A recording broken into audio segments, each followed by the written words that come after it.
এমন কোন মানুষ আছে কি যারা আমরা আমাদের দুনিয়ার জমিনের হায়াতটা সুন্দরভাবে কাটুক, শান্তিতে কাটুক, এটা চায় না? এরকম কোন মানুষ আছে?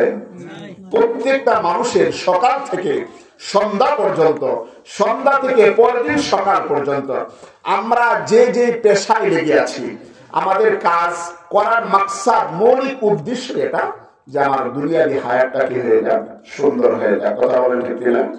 দুনিয়ার হায়াতটা যেন সুন্দর হয়। আমি আমার স্ত্রী, আমি আমার সন্তান, আমার বাবা মা, আত্মীয় স্বজনকে নিয়ে যেন আমার দুনিয়ার জীবনটাকে সুন্দরভাবে কাটাতে পারি, এটাই তো আমাদের মাকসাদ। সকালবেলা যে বাবা গাড়ি নিয়ে বের হয় তার একই মাকসাদ, কৃষি কাজে বের হচ্ছে তারও একই টার্গেট, যিনি চাকরির জন্য বের হচ্ছেন তারও একটা টার্গেট এটাই যে আমার দুনিয়ার লাইফটা যেন সুন্দর হয়ে যায়।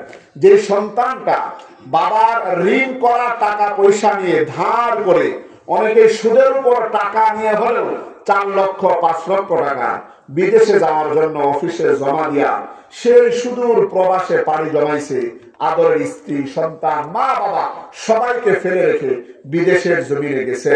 ওই বেচারাও হাড় ভাঙা মেহনত করে, কেন? যাতে করে আমাদের দুনিয়ার জীবনটা কি হয়ে যায়, সুন্দর হয়ে যায়। কথা বলে ঠিক না? দুনিয়ার জীবনটা যেন সুন্দর হয়।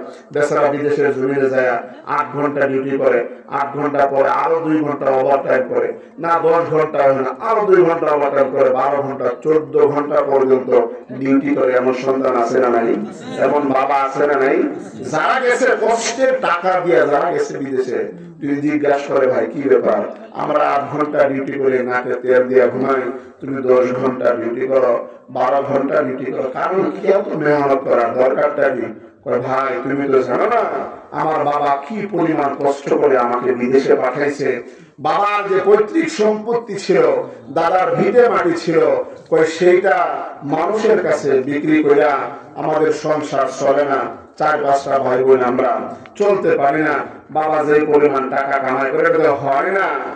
দুনিয়ার দেশের মানুষের যে কষ্টগুলো আছে, সেই দিনটাকে ফিরানোর জন্য বাপে কষ্ট করে বিদেশের জমিনে পাঠাইছে, অনেক টাকা পয়সা ঋণ করে পাঠাইছে। মাস শেষে মালিকে যে টাকা দেয় ভাই, এই টাকা দিয়ে আমার দেশের ঋণ শোধ হচ্ছে না। যার কারণে 8 ঘন্টা ডিউটি করার পরেও আরো 2 ঘন্টা 4 ঘন্টা ওভারটাইম করি। কারণ বাবার সাথে যখন কথা বলি, বাবার চোখের পানি দেখে, মায়ের কথা শুনে মন মানে না। বাবা যখন বলে সন্তান অমুকের কাছ থেকে 1 লাখ টাকা ঋণ আনছিলাম, সে তো খুব টাকা যা দিচ্ছে, সে আমাকে খুব পেয়ারা দিচ্ছে, বাজান টাকা যত দ্রুত সম্ভব হয় পাঠানোর চেষ্টা করো। হুজুর ওই বাপের ওই কথা শুনলে কলিজা ছিঁড়ে যায়, মার ওই কথা শুনলে রাত্রে বেলা ঘুমাইবার মন চায় না। এরকম মনে হয় যদি 24 ঘন্টা ডিউটি করতে পারতাম, শরীর পুরাইতো।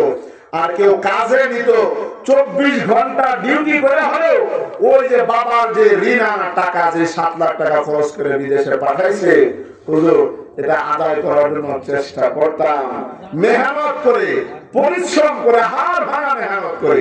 ভাই কেন? যেন দুনিয়া যাতা সুন্দর হয়ে যায়। তার বাবা মা যে কষ্ট করতেছে, তাদের যেন দিন ফিরার জন্য এত কষ্ট, এত মেহনত করে যাচ্ছে।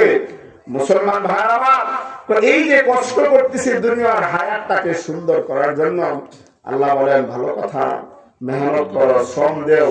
হালাল পন্থায় মেহনত করা নিষেধ না, জায়েজ পন্থায় চেষ্টা করা, জীবিকা নির্বাহের জন্য পন্থা অবলম্বন করা শরীয়ত উদ্বুদ্ধ করেছে, সেই কাজ করার জন্য বলেছে। তবে আল্লাহ বলেন যে কাজের পাশাপাশি আমি কিছু কর্মসূচি দিই, ওইটা করলে তোমার দুনিয়ার জিন্দেগি সুন্দর হবে।